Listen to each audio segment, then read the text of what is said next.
being a technical evangelist, I was always traveling. I was always going to a conference because essentially your job, like I said, which is what developer advocates are now, right?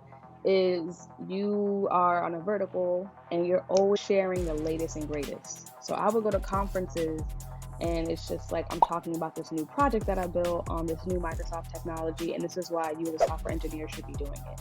The best way to know if you know something, like if you are super technical, is if you can teach it.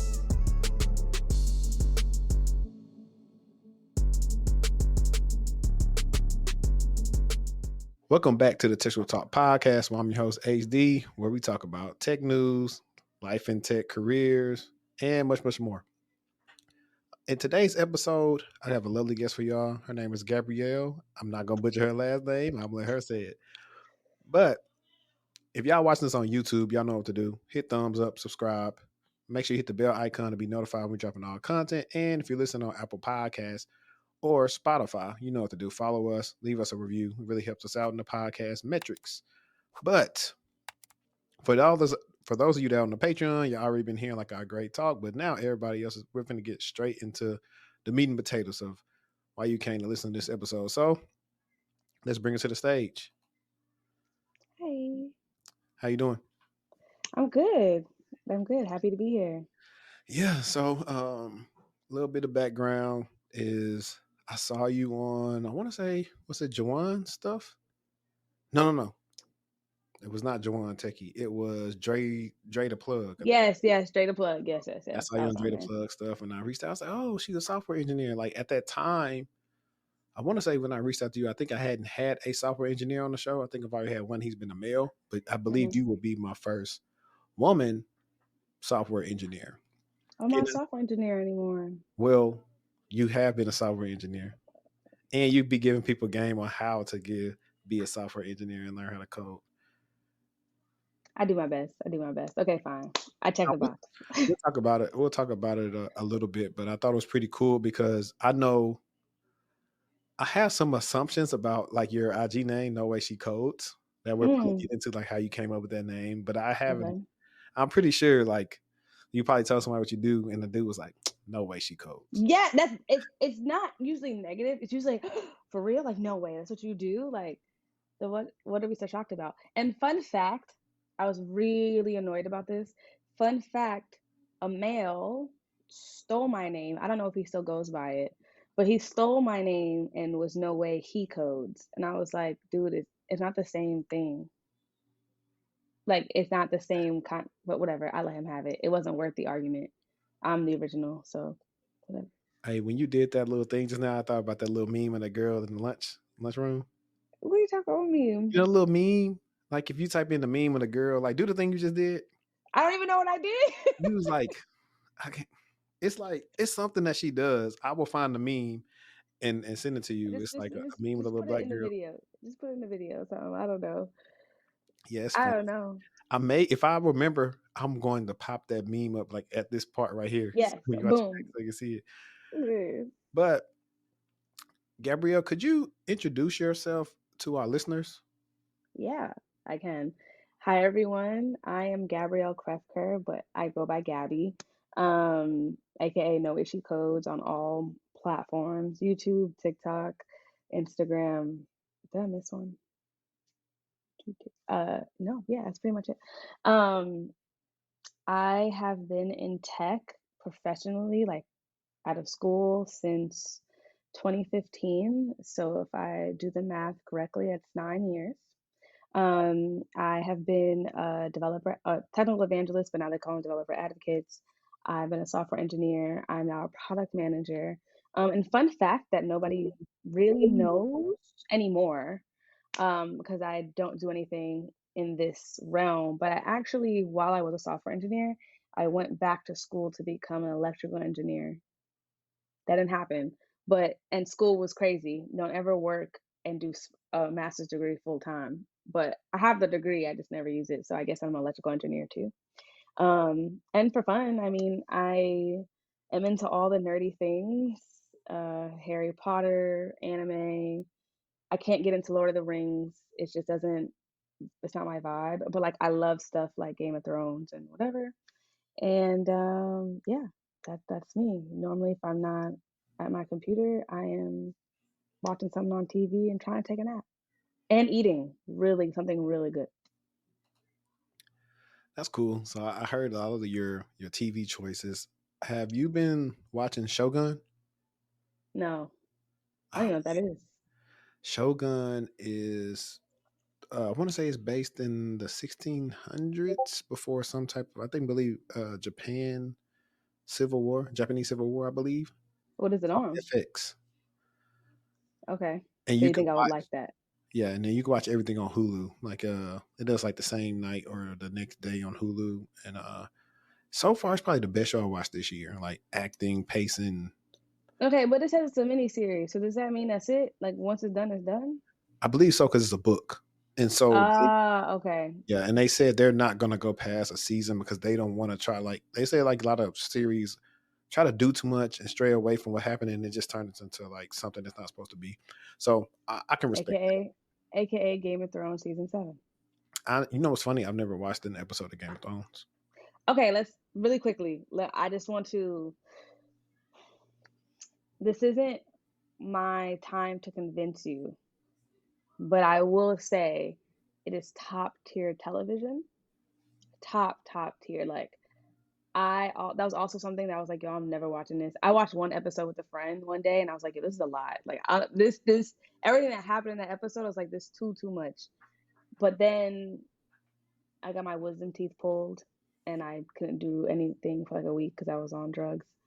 And they were prescribed, and I watched the first season. I made it to the first season, which is it's really a building up. The first season, like you're really building up, but that last episode, and anybody who's seen it knows that last episode. You know, we taking off from there. So if you do decide to watch it, don't even worry about after you can watch season 7, but after like the third or fourth episode, just turn it off. You can Google the rest. Yeah, I mean, I think I probably will watch it. I will approach it like I had to do One Piece like 4 years ago. Like I had finally gave in during the pandemic and I'm about to started give One up. Piece. So I started One Piece back then, and I also started watching JoJo's back then too. Okay, but let's talk about this One Piece journey because I'm on it right now.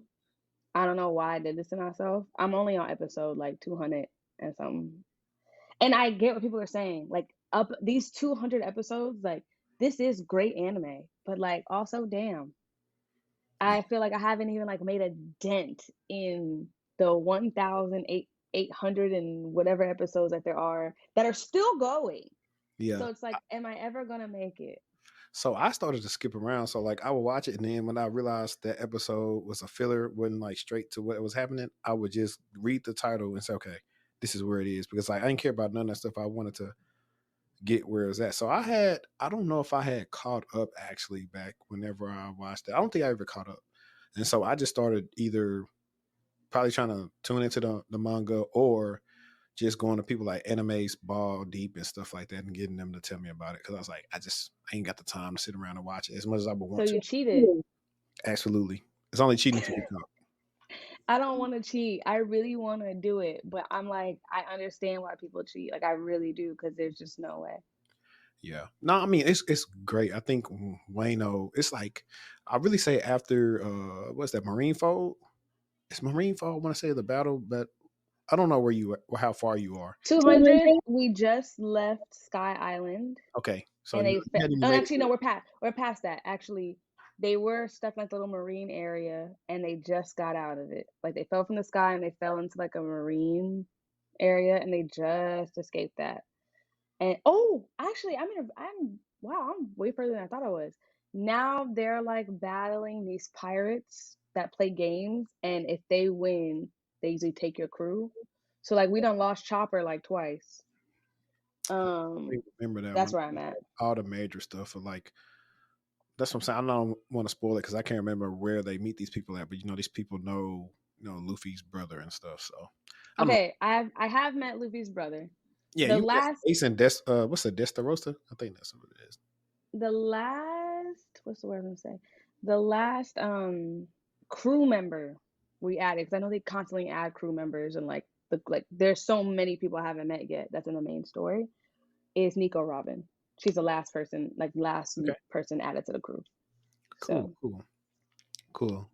Sorry, guys. You know how you can just have a whole pod talking about anime because I know this is not the direction. Sorry, I'm gonna it's stop. nah, it's cool. It's cool because I'm the one that introduced it when I start talking about the show Shogun. But now to get back into the questioning here. So you are born and raised in New York, right? Yes and no. I feel like okay. I feel like I'm more of a New York girl than anything, but I feel like my family does too. But I left New York around high school and moved to Florida. And then after Florida, I went to college and then I had a real job and then I just moved back during the pandemic. So I think through and through I am, but that's what I claim. Everybody's not always happy about it, but who cares? Yeah, I got you. So what about high school? I guess when you went to college, did you know what you want to do? No, that's a really good question. I had no idea that I was going to end up with this degree. When I um, went to Florida State, I thought I wanted to be an oral maxillofacial surgeon, like a lot to say, which means I still would have been in, or I think I would have just been finishing school. Like I would have been just starting my career right now, because essentially you're an oral surgeon, so you have to go to dental school and medical school. They have like a way to combine them. Then I would have my residency, all that. But I got to chemistry, and I was like, it's giving hell no. So I decided to change my major. And in changing my major, I just wanted to change my major to something I felt like was going to be easy for me, that I could quickly graduate. Like I didn't have to add another year to my studies. And all of my credits transferred to computer science. And all I knew about computer science is you just have to be good at math. And I was good at math. So I did it. Only coding I did before that was MySpace. And I don't mean like regular copy and paste MySpace. I mean I was like hacking my page MySpace. I just didn't know that's what that was. Because Cause MySpace was HTML, Java. It really was all of it. yeah, I didn't know that's what it was. So when I started classes, I still didn't even realize it was the same thing, because in classes you're learning C++. Or my classes, we were at Florida State, we learned C++.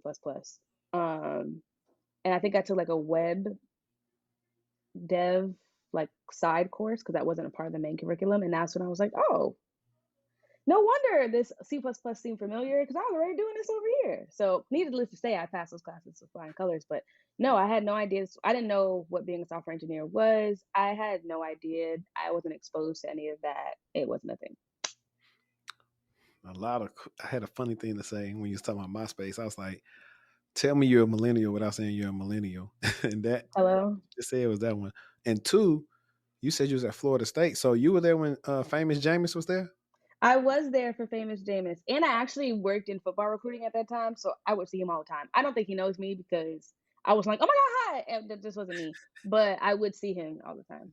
And he's like one of the funniest dudes without trying to be funny, like online. Like he's hilarious.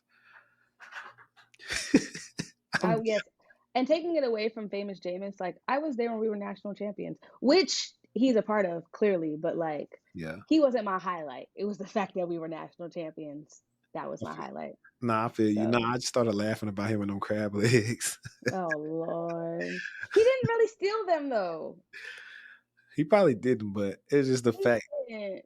like, it's always just something. It's always something. So, okay, so you major in computer science, and I guess you do. Okay, let me ask you this before we get past that. Mhm. Would you still recommend computer science to everyone, or would you say choose computer science based on your temperament as a person? That's tough. I'm always gonna say yes to computer science. Why? Because it's the easiest path to a job. You think so? Like, yeah, and I have talked a lot about you can get jobs, you don't need a degree, and I still firmly believe that. Like this is not saying like those opportunities are not available. However, a computer science degree like will put you in positions, and you could be not as qualified as someone who went to a boot camp, right? But especially if you go to a good engineering school, like recruiting is crazy. So, and there are, especially Florida, like Florida State itself wasn't even like, it was a good school, it wasn't a big engineering school, but there were set companies who came to Florida State every year because of um, the computer science department. And so I just feel like you're not coming in clearly as like, oh, you're about to come in and be senior from computer science, clearly. But even if you look at a lot of times, if you don't have a degree and you're coming from a boot camp or you just off the strength of your skills, you usually come in as like an associate or a junior. For you to get a job like right out of school, you just come at beginner level. You're not associate and junior is like lower than that. It's lower than just being a software engineer, right? Like there's associate, junior, then software engineer, then whatever the next tier is. For every company is kind of different. But usually out of school, you're not coming in as junior, you're coming in as a regular software engineer. So I'm always going to say computer science.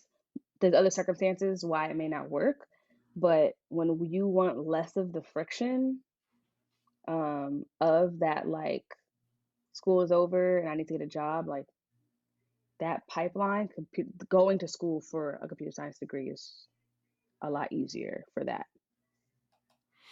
Yeah, I would agree.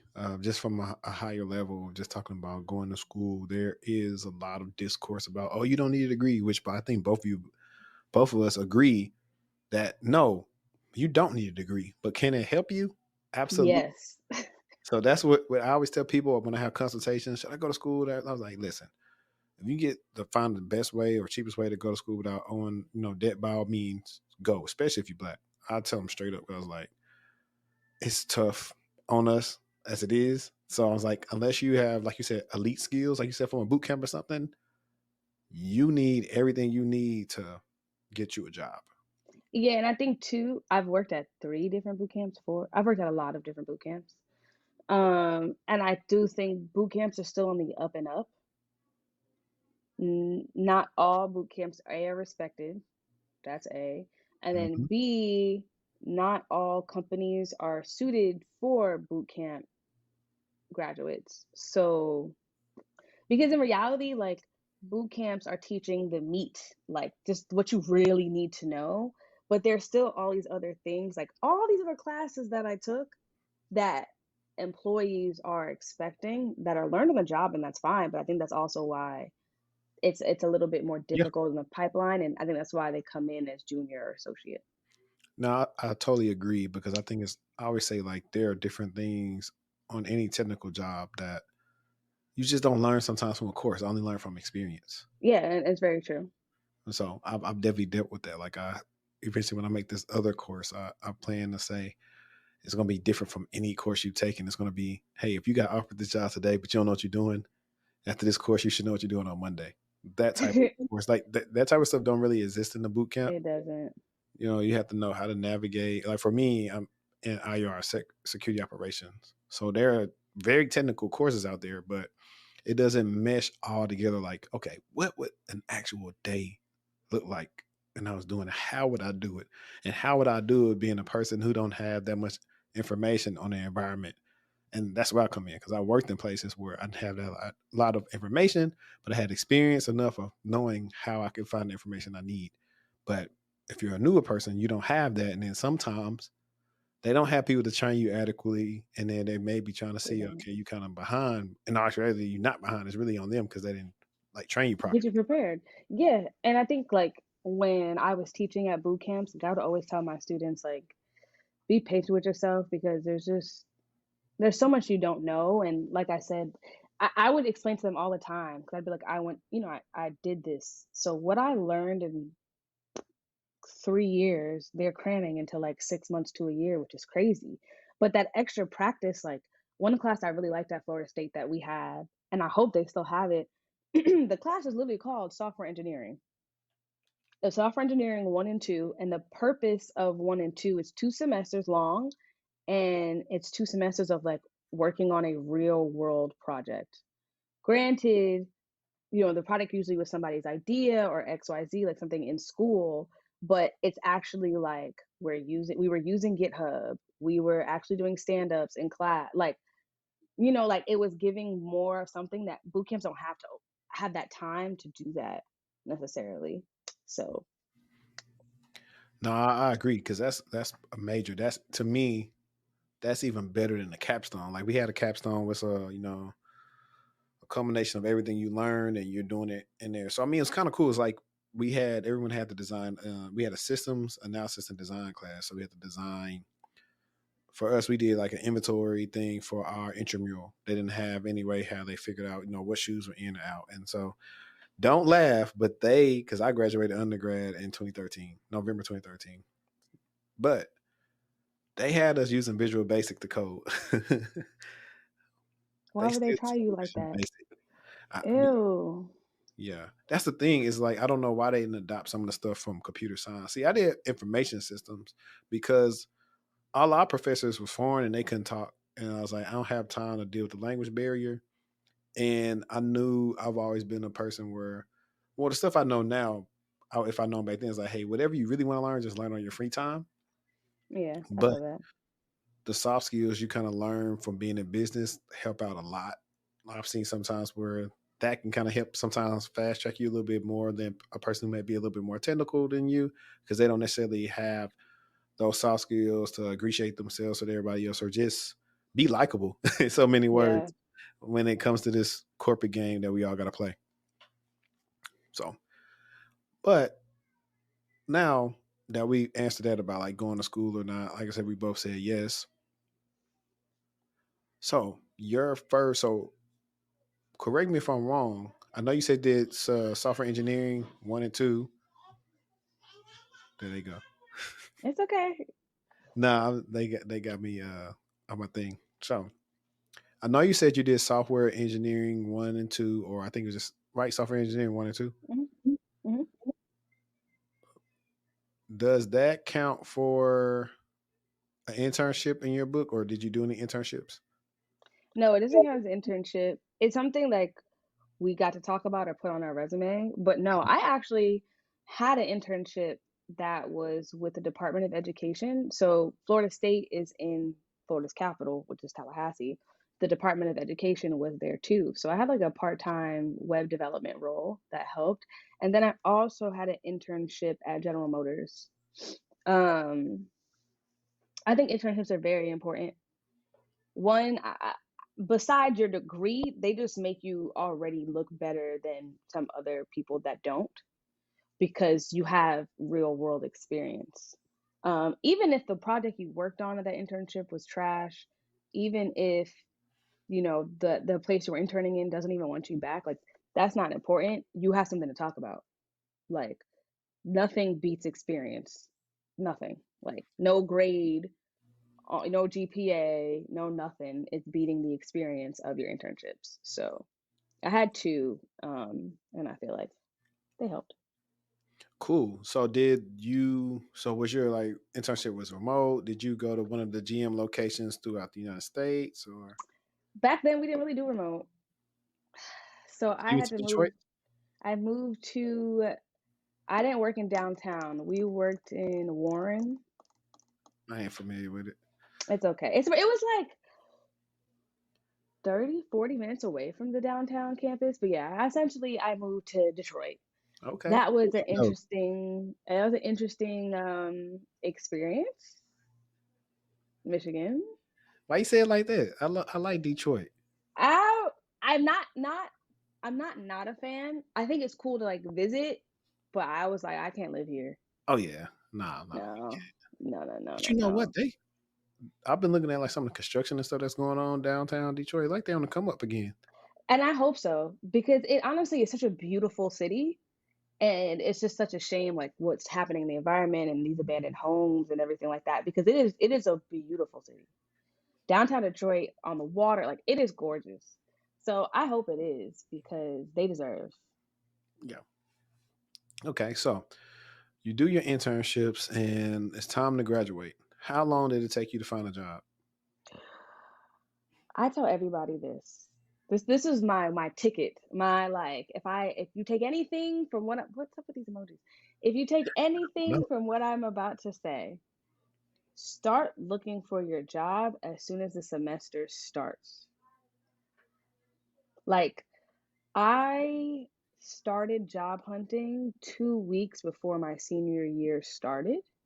And I had a job by that November. So my last semester, I was chilling. I just need to pass my classes. I'm not looking for a job. I'm not whatever. And the truth is, what I've learned, corporate recruiting usually starts at that time too. Like a week or two before semester start is when they start to like, 'cause that's when the job fairs are happening at schools and stuff like that. Most people will say, oh, they're focusing on internships, and they are, but they are still trying to fill their corporate role. So any corporate role you normally get like in the spring or after, like after spring semester, is like this is just what's left. Don't be what's left. Get ahead of the curve. Start applying for jobs in August. Yeah. But see, I think also with you is like you said, I think you were able to leverage your skills more with the internship and the capstone class, like all the stuff you learned. I'm pretty sure you were able to speak to that in your interviews. If, Facts. But I do, on the flip side, I do feel like interviewing is also a skill. And the earlier, the better. You at least know, like, what am I doing wrong? What do I need to work on? X, Y, Z. But it's also like, yeah, that like for example, our software engineering course, like most companies are aware of what the rest of your classes are or like what's left. So they're not going to hold it against you. I mean, other people that got hired at the same time I got hired, two people didn't have internships at all. yeah. So from Florida State. No, I asked that too because I did a episode a while back and I was reading an article. I don't know if it was from Fortune, Yahoo, or Business Insider, or whatever, but it was saying Gen Z is having a hard time landing jobs. They're not prepared for interviews. And I was telling them, hey, most schools don't prepare anybody to They interview. know. Totally honest. I was like, the classes you really need, that's not your curriculum. There is no interview class. There is no, hey, how to navigate corporate, what to do if I get on the PIP, what to do, how like email communication.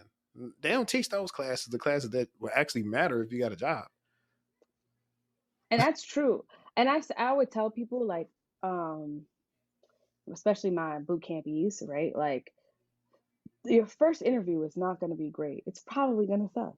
Like, not even gonna lie to you. But the best thing to do, and I think it's also what helped me because by the time I got a job, I already had two offers. I was going to ask you that too. Yeah, I had two offers and I just stopped looking because I got Microsoft. Where else am I gonna go? But by that time, I had what I called like my interview book, which was like the black marble notebooks. And after every interview, like I mean, like I closed the phone or I walked out that office. I mean, as soon as that interview was over, I wrote everything down in that notebook. What did they ask me? Where did I feel like I had a hard time? What did I feel like I absolutely knew? And that was like my Bible. Like yes, boom, I referenced that book for every time I had another interview. And it just eventually, like, companies aren't going to ask you the same exact scenario, but they're going to ask you something like you already had. And if you were like, oh, I've been studying the solution, boom, you got it, sis. Like, it's interviewing itself is a skill, which sucks because then, like you said, no one's teaching you that, but it's a fact. The Yeah, earlier, the better. for sure. And that's why, like with my clients, my goal is to, once I get that resume done and we did the stuff that you have to work on, is to get us to start getting interviews back to back as quick as possible. Yep. We need to record them. We need to see what they're going to ask you because I'll do the same thing. If I'm doing like this certain type of interviews and it's something I stumbled on, okay, mental note. I know how to answer that next time. Yep.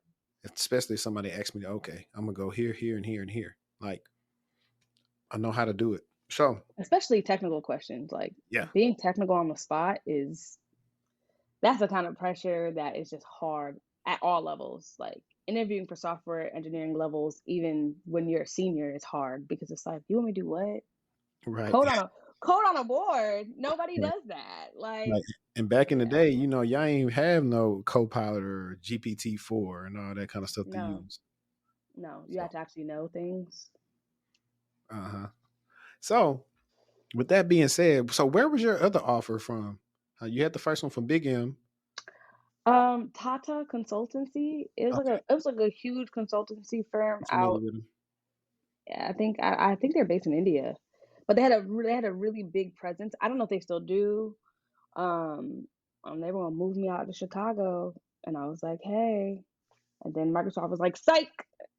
So So, did when you started working for Microsoft, did you stay in Florida? Did you move? they moved me to San Francisco. Oh, nice. No, I did. I wasn't a fan, Oh yeah, you're an East Coast girly. and I didn't think it'd be that much of a difference, but it was, and I felt it. I was like, but outside of work, I was just sad. I Or was was so it the sad. fact? Or was it the fact it was San Fran? Because I've heard people saying like it ain't that many black people in San Francisco. But I didn't like for example, I had a better time in Oakland. Like I had one friend, her name is Rispa. Shout out to Rispa. That's still my girl. But we would do stuff in Oakland, but I still was just like, this is not my vibe. Now, I will say I've gone back recently because I've had a lot of friends who've moved out there, and the vibe is it's a little different. Like I probably would have been more bearable if I had those friends Yeah, then. But no, it just wasn't hitting the way I needed it to hit for yeah, me. And then it didn't help that my family was so far. I don't need to be right next to my family, but I want to be able to get to you easily. That wasn't happening. And the flights are so expensive. Then California's already taking all of your check. It just yeah, was a time. yeah. That's funny you say that. You're the second guest I've talked to that's moved like farther away from where they're from, being a woman pretty much by themselves at a new company. So I think if companies do that, luckily you were a person. I assume you were mentally strong enough, like you lasted there a long time. But some Nine people months. don't. 9 months. Oh, I mean, at least you was still at the company, not in San Fran. Oh yeah, yeah, yeah, no, Yeah, my yeah. friend, she was in a 3-year rotational program, and she was talking about how like she got put on the PIP and she didn't make it because I of feel that.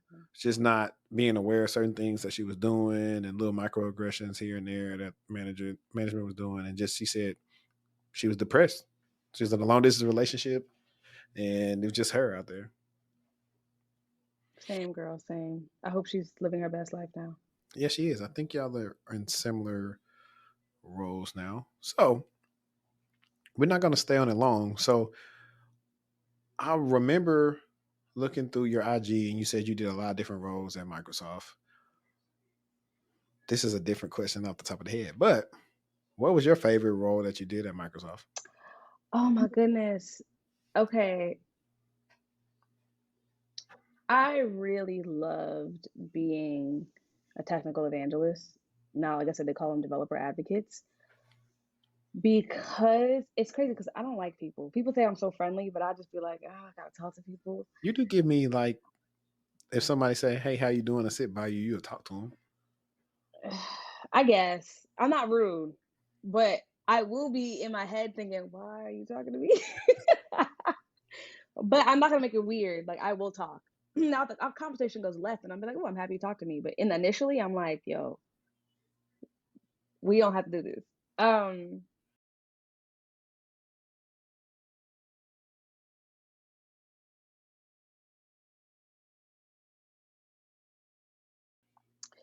But being a technical evangelist, like I was always traveling. I was always going to a conference because essentially your job, like I said, which is what developer advocates are now, right? Is you are on a vertical, whatever your vertical is, whatever your tech vertical is, and you're always sharing the latest and greatest. So I would go to conferences and it's just like I'm talking about this new project that I built on this new Microsoft technology and this is why you as a software engineer should be doing it. So it's like I'm going to Afrotech and just talking about or giving a workshop or I was going to Grace Hopper giving workshops, like stuff like that. And that is so fun because I really feel like the best way to know if you know something, like if you are super technical, is if you can teach it. That's A. But B was that job gave us so much freedom on how we wanted to teach people. So we could do workshops. So my focus was Internet of Things, but like a JavaScript solutions. So big Azure cloud, but IoT. And one of my favorite things I would teach people was I would make these mini cars. So I would have Microsoft buy, well, my company, my team, buy these hardware kits that were already like laser cut, and people would build cars, and then we would take an Arduino and put the Arduino on the cars. Do what on And the cars? Arduino is like a little chip. I Okay. don't have one near me, but do I only asked again just in case the audience want to know, but I was using context to figure out it was something that makes the car move. this is a hold on. I have a bunch of chips. Like I said, I was an electrical engineer, so I'm gonna pull I one need out. that might be a part two because I need to tap into it. Okay, here we go. These. Okay. So I haven't touched these in a long time. This is an Arduino. And essentially I would like clip it to the car, or like, there's a space on the car. I used to have a bunch of these cars because I would build them all the time. And there was a space for it, and I think it was a smaller version of this. It wasn't this big one. I was like, And look me in the Legos. no. I probably would be. I just never try. But this is the one. That's how small it was. And it would Okay. sit on the car, and you would connect it to the cloud, and then you could connect it to your computer, and you would literally drive the car with your keyboard. Oh, that's cool. Yeah. So we would use it to like it's like we're doing Internet of Things because the data we're pulling in is how fast. Or sometimes I would up it and be like we'd add other sensors to it. So the data we're pulling in is like did it crash into something? Did it like a motion sensor, or like I forgot what the word is, but just figuring out different things. Or other ones I would do. I have so many of these chips here. Oh, that's Other pretty ones cool. That gave I me would an idea. Yeah, other ones I would do was like weather. So like we would make like weather emulators, and it could tell you the weather. But the purpose wasn't the project, because those seem like pretty elementary, right? The purpose was teaching people how to take data, from these chips and put them on the cloud. And then you could do whatever you want with them. So people would actually like make that, like they would sit in these workshops, and people who were more advanced or had more time, like they finished quickly, they would build like whole websites, like drive the car, and like how people would have different users. They would connect several cars. People make games out of it. With like the weather ones, people would make whole weather dashboards for the weather in their house. Like I've seen people do such incredible things, and that was so fun. Like I really loved that job, and I loved my team at that job. Oh my goodness. I had such a great team. I had such a great boss. I had two bosses because I was in California with that job, and then I moved to San Francisco, and both were the team, the job, the managers, like everybody was amazing.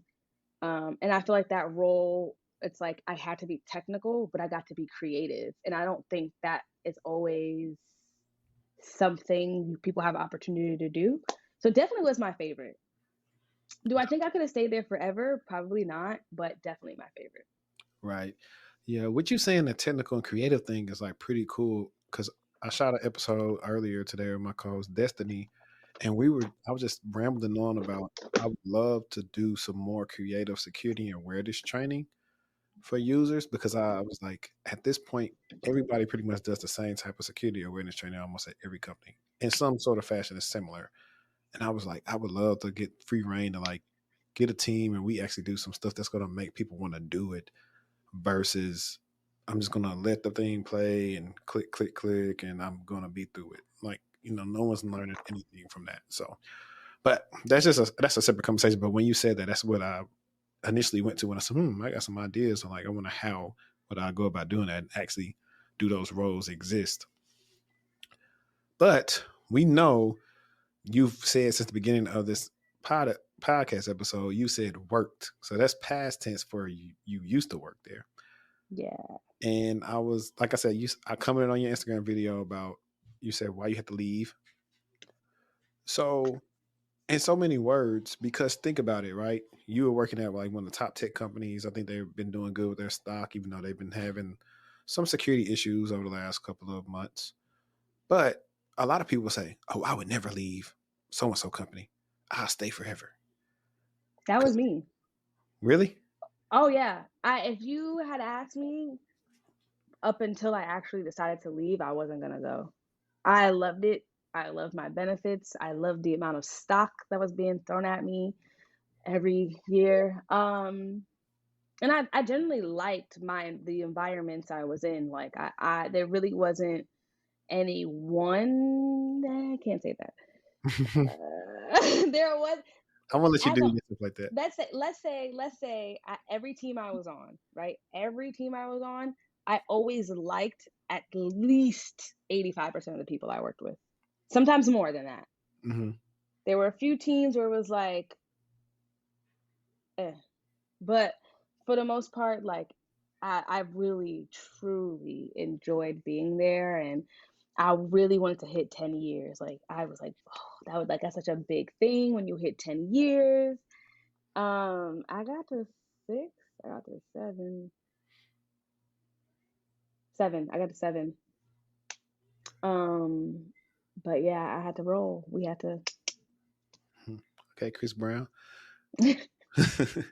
But I mean, I could totally understand. Like, I would have. I think the longest I've been at a company is like almost 4 years, and I thought I would have been at like my first security job at that company forever, and then that's when corporate America kind of showed me how it really is, and when I was laid off. So since then, I've probably always been having my head on a swivel, trying to just make sure Hmm. I'm not caught up in that. I mean, but for you, the last 7 years, that's pretty cool. I would also assume that that developer advocate role gave you a lot of visibility internally and externally to where you built up probably like a pretty strong network.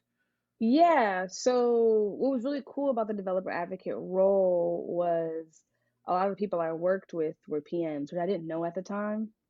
And I think that also helped me with my transition to being a product manager because I became a software engineer only because the team I was on, the technical evangelist team I was on, we just got reorged.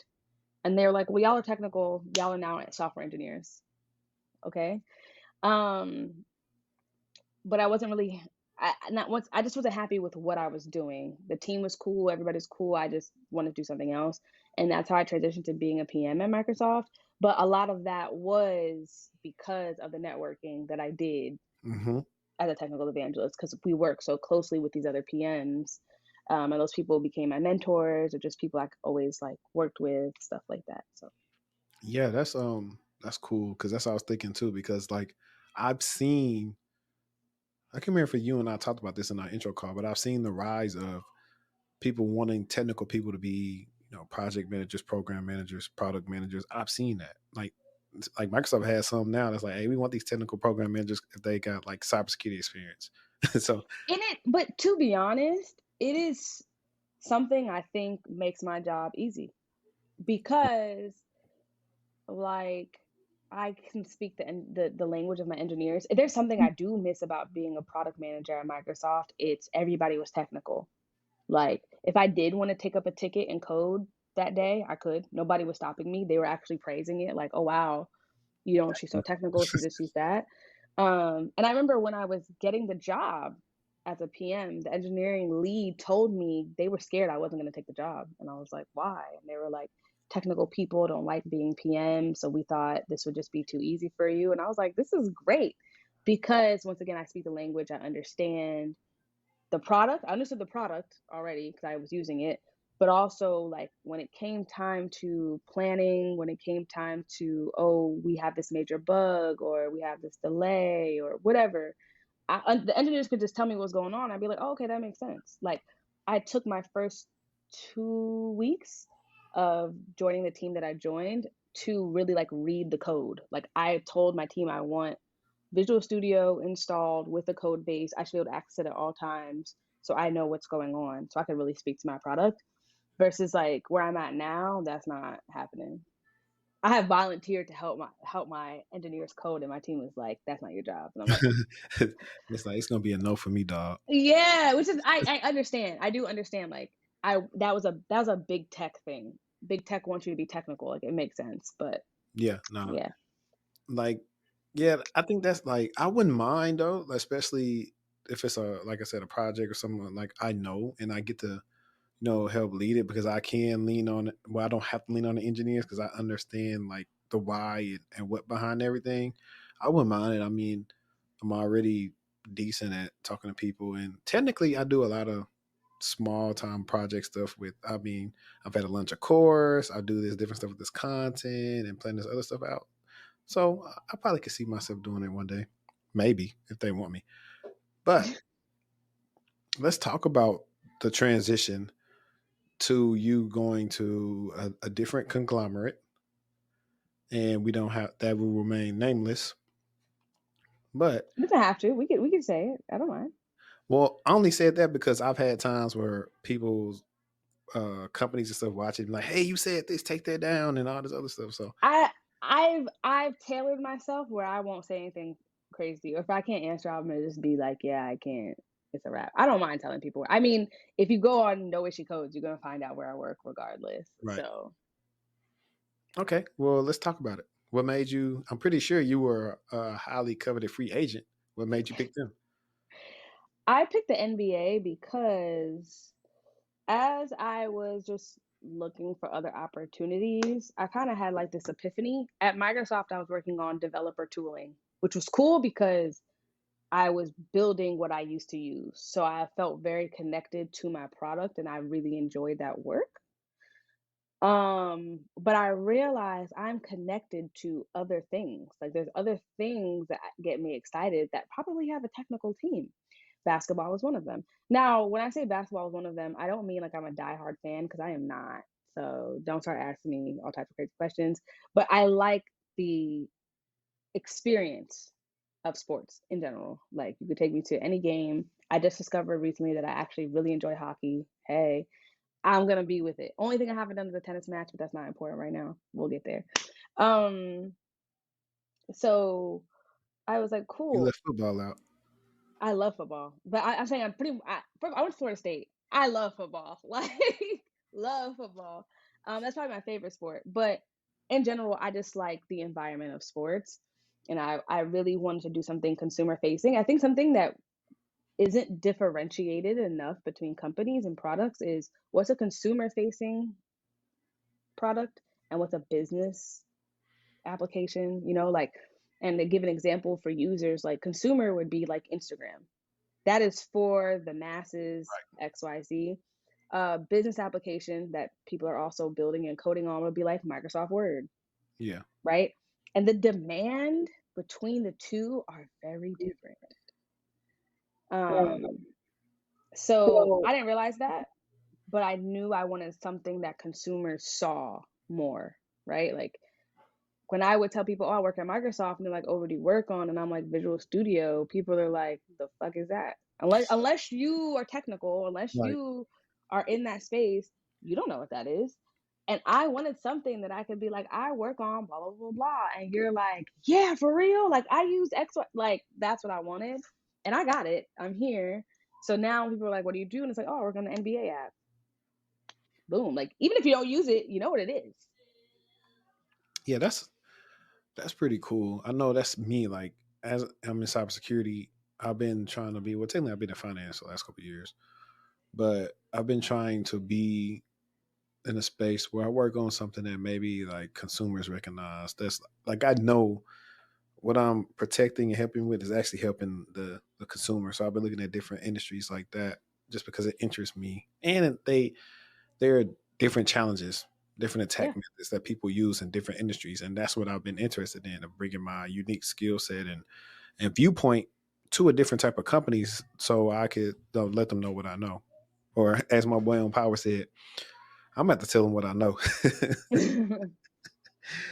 Oh man, but so I know you said you work on the NBA app. So what is your like I guess official title now? And at a high level, could you explain to us like a day in the life in a TikTok voice? I could try. I'm still I went from at Microsoft, they were called program managers. Now I'm a product manager. Hoping one day to be senior product manager. But that's what I do. My vertical is digital events, aka tent poles. The word tent pole isn't very known to a lot of people, but essentially tent poles are the major huge events that happen throughout a company. So everybody has tent poles. We just might not call them tent poles. So at the NBA, your tent poles are, the in-season tournament that was new, The All-Star playoffs weekend, playoffs. So and as you know, as you can imagine, I'm busy right now. The draft, and summer league. Not many people know about as much people know about summer league, but that's considered a tent pole. And so my role is I literally need to know all things that's happening on our website and on the app surrounding these digital events. I because of that, I pretty much work with everybody. Like I'm always doing cross team collaboration because there are different people for different parts of our digital experiences. So there's somebody who's in charge of the games and the game experience. There's someone who's in charge of the content. There's someone who's in charge of how the data flows and shows up for all you guys. And literally all tent poles involve those things. like it's interesting. I can't say like every little feature you see during draft or playoffs is, oh, that was my work. But I can say that I had to know about it. I had to know how it functioned just in case somebody else had questions. And then there are specific stuff that I did work on. So if you ever open up the NBA app and you open up a playoffs bracket, I worked on that. Not solely, but I worked on it. Holla at your girl. okay. And I know you kind of mentioned it earlier. So you would say you have like somewhat a little bit like withdrawals of times like you can't code when you want to and like you Yeah, change away. I do miss coding. I do. Um, but it's just not what I want to do every day, but I want to do it when I want to do it Right. because there's something about like your code working, like you're solving a problem and your code works, like that feeling is so unmatched. And I also feel like I'm losing my technical skills, which kind of bothers me a little bit at times. So Yeah. Man, you know me. I'm hyped when my code say hello world. So that, and if you're not excited about Hello World, you shouldn't code. That I believe that all day. If hey, you do Hello World and you're like, oh, whatever, don't. This is not for you. right. The memes of everybody talking about like I'm a programmer now because I say hello world like I never get up. Yep. But that's I mean, that's the other part I guess about like for me, it's not I never been I don't think I ever would I can't say could because if I like put the time down and to learn it, because to me, coding is just like learning another language. Just It like is. if I want to go learn Spanish or French or whatever, like I just have to put the work in, make practical reasons to code stuff, and it'll stick with me. And kind of just know the foundations of like if you're teaching somebody English, like the foundations of the English language of understanding the syntax of how to make sentences. That's similar stuff that has to come with any programming language. But for me, my issue has always been like in scripting is just I'll take a class and learn it, but if I don't use it in the practical sense at work on a day to day, it's like, It's not. Yeah, that's anything. yeah, That's anything. Fun fact. And I mean, I feel like you know this, but you don't actually think about it, right? You can only code in English. what you mean? Like programming languages, anything they really use that is a word or like a variable or some type of whatever, everything is in English. There isn't like for example, if you're doing a variable, you do in JavaScript, you'll do let, whatever the variable name is, equals something, right? Let is an English word. Yeah, Like everything used to build programming languages are in English. And one day that really hit me like, yo, that is so true. You don't like you're not coding in any other language except English. I ain't, Maybe your comments are in a different language, but the actual code you're executing is in English. I ain't never think about it like that. As I said, you know it, you just don't Right. yet. Funny I enough, forgot someone said it to me, and I was like, "Huh, yeah, yeah, that's fact." yeah. Funny enough, we were reviewing a case about people using AI to create malicious PowerShell scripts, and one of the knocks on it was that it was too clean. Now you can tell when somebody used AI to do something. It was like, this looks like AI generated. Like these comments don't read like a person who would actually comment something in their code would say. So I just thought about that when you brought up like everything's in English and except like your Everything is. comments being a different language sometimes. So they give away. I wonder, do they do that in school? Like, hey, we checking to see if you use AI, and you would at least tell I us something different. feel like there has to be a way to know, but I don't know. Yeah, they're probably going to build different type of programs. Like this is not. This is kind of in line with AI only because they have these AI can like clone people's voices and stuff now. And I was like, at this point, we got to figure out how to trademark our voice. That's but I mean, it's happening in the music industry, so That's what yeah. I'm saying. So it's like think about it. Like think about you had a boyfriend and somebody said, "Oh, I don't like. I'm gonna take Gabrielle's man." So guess what? I'm gonna listen to him talk on something, and I'm gonna start playing it back and act like we on the phone talking. That ain't never gonna happen to me. I ain't worried. But see, that's one of the things. Hey, listen, ladies, I'm I'm telling just y'all, kidding. I'm just this is one. kidding. If that ever start happening, you gotta believe your man when he say, "Man, believe what you want," and he walk off. You gotta No, believe. believe what you want. This is so we're going left field here. But believe what you want is not the best thing to say. Believe what you want makes you a liar. You need to say something else. Just be like, bro, like a man who wants me to believe him better just be like, it wasn't me, like I didn't do it. Believe what you want means you're so frustrated because you know you're lying. You know you're lying. That's it. That's it. That's the only segue I'm going into this. We don't have to discuss it no more. Or you could just hit the Mr. Brown and say, "I'm sorry," and then. But so I want to ask you, I guess, like I don't know what's wrong with her. I'll probably That's cut it out. okay. So outside of like your technical skills, what soft skills did you need to make this transition? Did you get any certifications? Did you take any courses? Did you do anything like that whatsoever? No, the thing is, product management is so new. Being a project manager has always been around, right? Project management has always been a thing, but product and program management is so new. Like it was a role that was there, but that's not what they were calling it. Or it was technically probably an engineer or somebody else on the team was doing the role of a product or project manager, right? And it's so new to the industry that there are courses you can take, but there's so many different ways to get into it. Like I didn't have to do any of that, especially if you, and I say this for anything, even if it's the other way around, like you start as a PM and you want to become a software engineer. If you work at any technical company and you think you want to try some other role in that company, the best way to try that new job is transition in that company. Make good with that team and start to kind of put that bug in their ear. Because at the end of the day, if it's a good team, if it's a good company, it's about your growth and your job progression.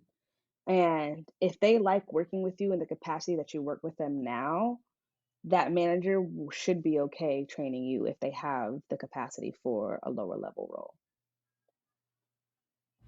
Nah, I definitely agree. Like companies that, want you to do internal moving around is perfect. I mean, I'm with it. I know that's the hard part too. When it comes to interviewing, 9 times out of 10, they probably already had somebody internal lined up and they just posted it because they had to. Like, Yeah. sometimes you got to get that inside scoop. And like, look, man, hey, what's the real? Did What's going on? y'all already got somebody in your mind? Because that's happened to me a couple of times, and I just charge you to the game. But so I'm gonna get into my podcast bag of what's one question that you wished I asked you that I didn't ask? I don't know. I don't know. I feel like we covered a lot of stuff. Um, I got one for you. okay. What's something about your job, and it can either be this current one or previous job, that you're down the hill about?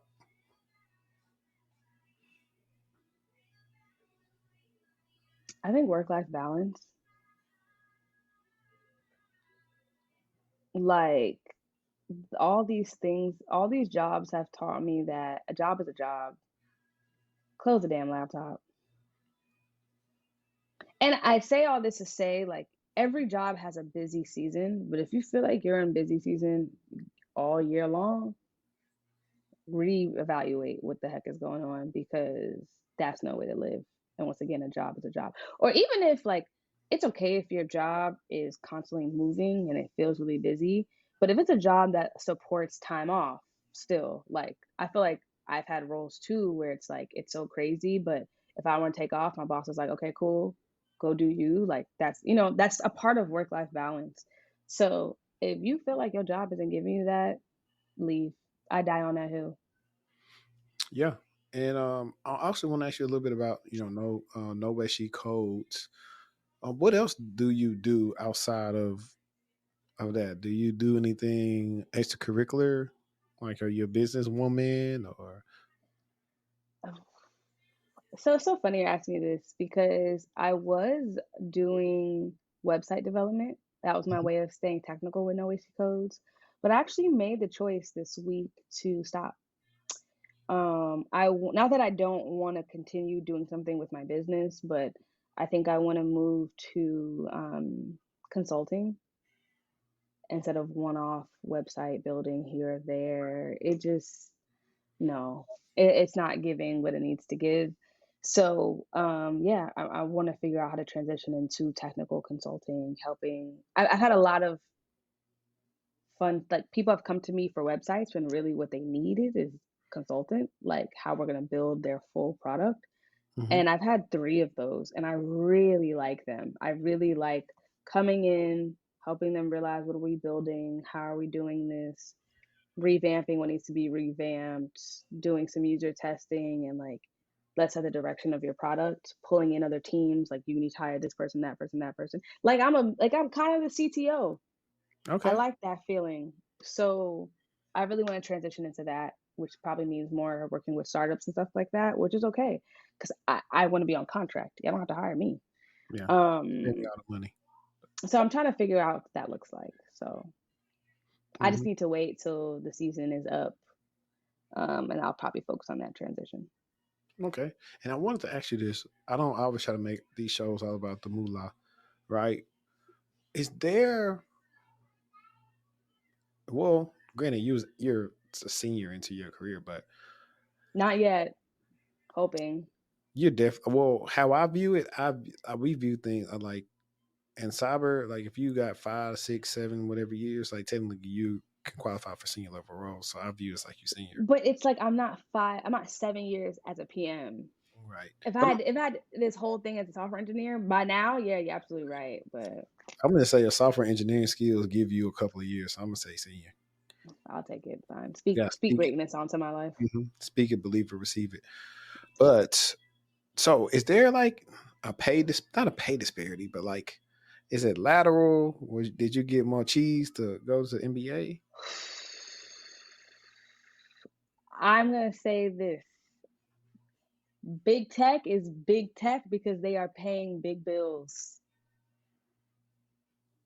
Hmm. Once you leave big tech, you will not be getting paid the same way. And that's not even just base salary. Like, I think one thing I really miss is my stock. Yeah. Stock just is free money that they're just, here you go. It's Yeah. yours. You want some more? Here's That's the some only reason why more. I would want to go to a bigger company is literally just for that. I, Hang in the cut and let it best, and then do what you gotta do. but you're right. It really isn't all about money because if it was, I wouldn't have left. Um, but yeah, you can't expect the big tech salary everywhere. It's not gonna happen. It's just not. Well, I see like different. It depends, right? Because you got big tech, and then you have other industries that still pay um good money as well. Like they may not be big tech, but they're big, like freaking Atlassian is paying big money, or if you get into fintech. Right. I will say when you leave tech, you're not going to get paid the same. If you're not working at a tech company who's doing well, you're just not going to get paid the same because your salary is supposed to be competitive with like their competitors, which are other corporate Yeah, businesses that aren't tech aligned. So yeah. And I yeah, would say it's hit or that was miss when you hard. go to I'll say it's hit or miss like in finance, like depending on what they do in finance, it's hit or miss. But the higher you go up there, if your role is like really technical or important, you can make a chunk of cheese and with some incentives on the back end for like your bonus and stuff. You just got to Yeah. negotiate all that stuff. Everything's negotiable. Yeah, and I don't want to say that like I'm getting paid bad money because Yeah, I'm yeah. not. I know you. I think I'm still making a good amount of money, but it's like it's just not the same. Nah, I don't. It's the same way of going from a bigger bank to a smaller bank sometimes. But Yeah, your peace of mind is worth more. it is. But I guess like in terms for people to understand, like I went from oh I can stretch the budget a lot to I can't stretch the budget. Like, girl, there is no stretching. Stop stretching. This is the budget for a reason. Right. I think that's good to show you some discipline. You know what I'm saying? Yeah, but I'm young and I'm trying to live. Please. After this episode, they're gonna be DMing me. No, thank you. No, thank you. Hey, I'm for real. They do be DMing me like, "Yo, hey, where you I find don't out what she's single?" answer. I'm Like, listen. I tell all my friends to come on here. Yo, boo, probably in them DM. don't, yeah, listen, I don't respond to DMs. I don't believe in meeting men online. So Okay. Well, what if they don't meet you online? What if you just answer the DM and then they meet you in person? that's still like that first level is online. I don't believe in any of that.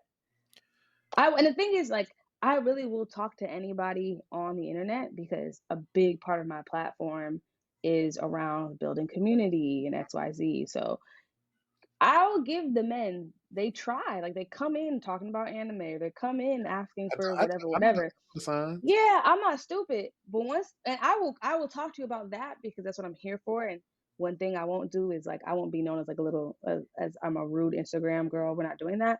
But once you start to pivot left, But what if, all right, let's say they never no, pivot left, but this person, like, what if this is like your ideal dude, but he don't pivot left?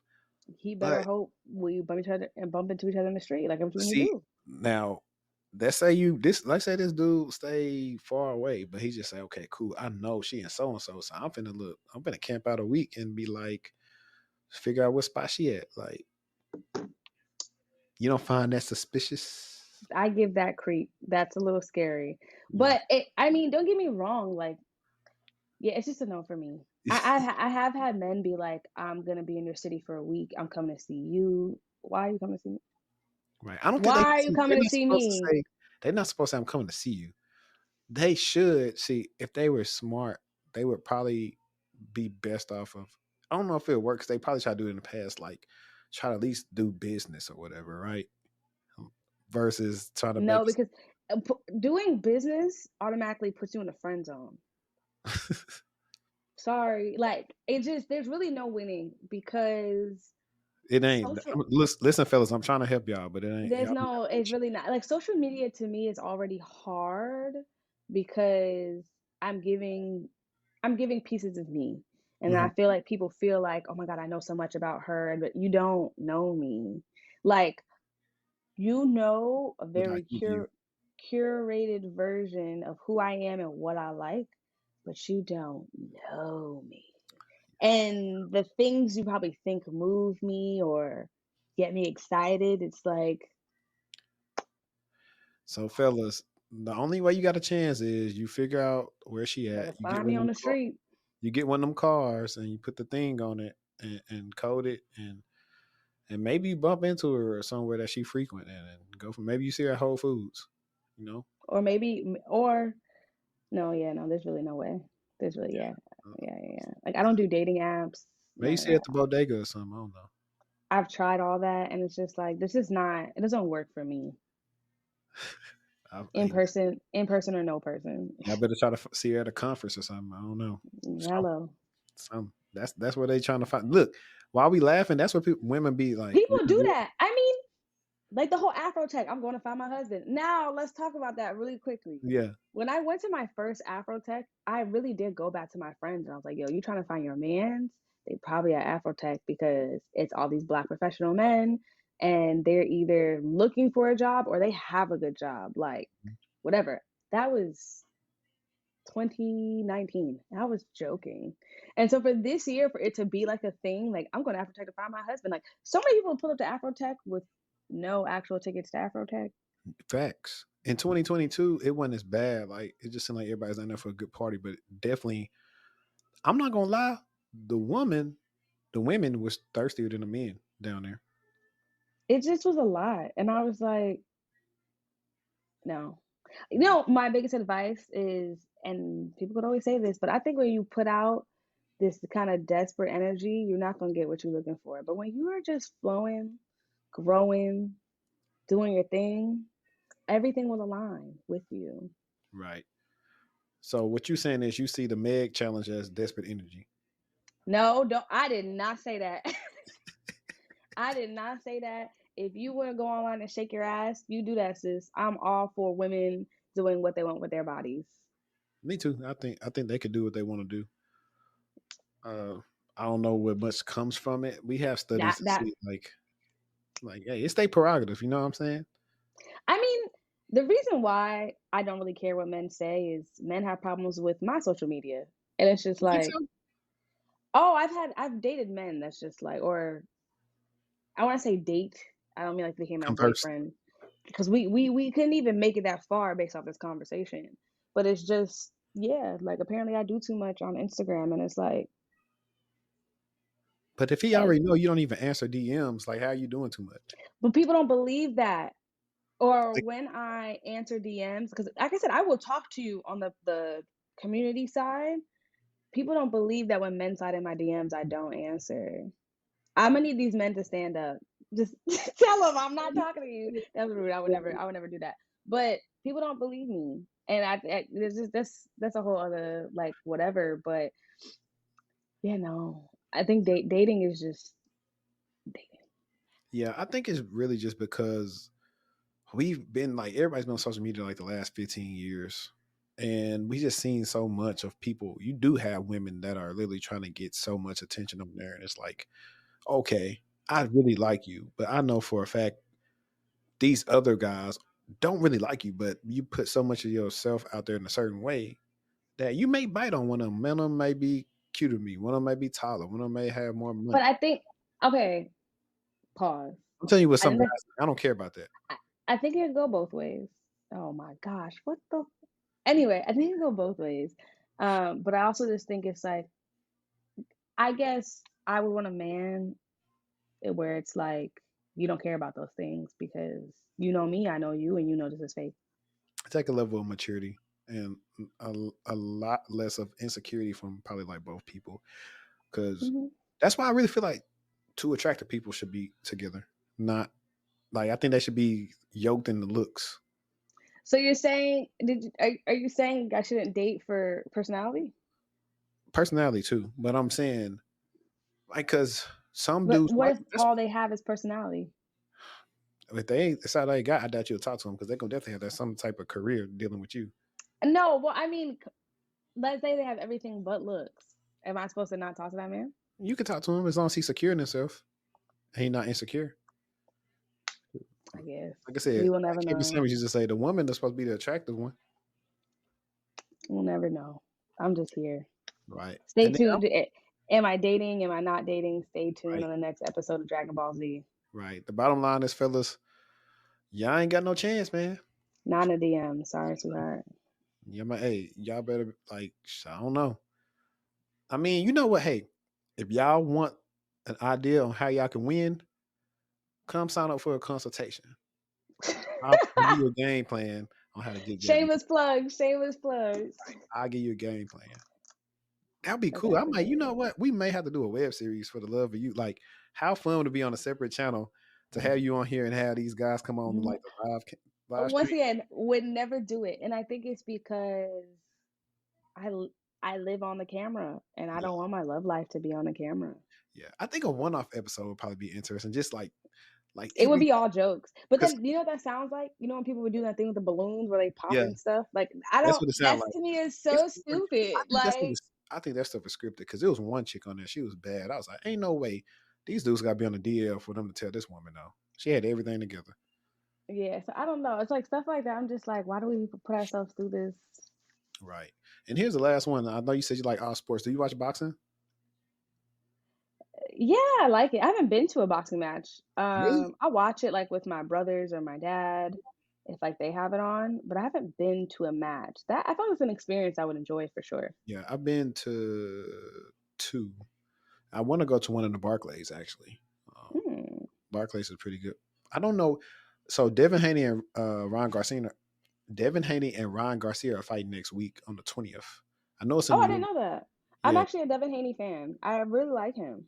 yeah. I think I have Devin winning. Ron Garcia, And I hope Ryan just it's okay. I hope everything is okay with him because he's been Man, going through some that things. dude was faking. He's trying to sell the fight. I get it. Whatever you say. I don't be playing about people's mental I health. used to So So I used to like commentate on boxing a lot. I used to have a whole boxing channel. So I used to keep up with it a lot. I still keep up with it, but not like I used to. I'm telling mm, you, like, dude, like if he really was gone, it would be no way they would clear him to fight.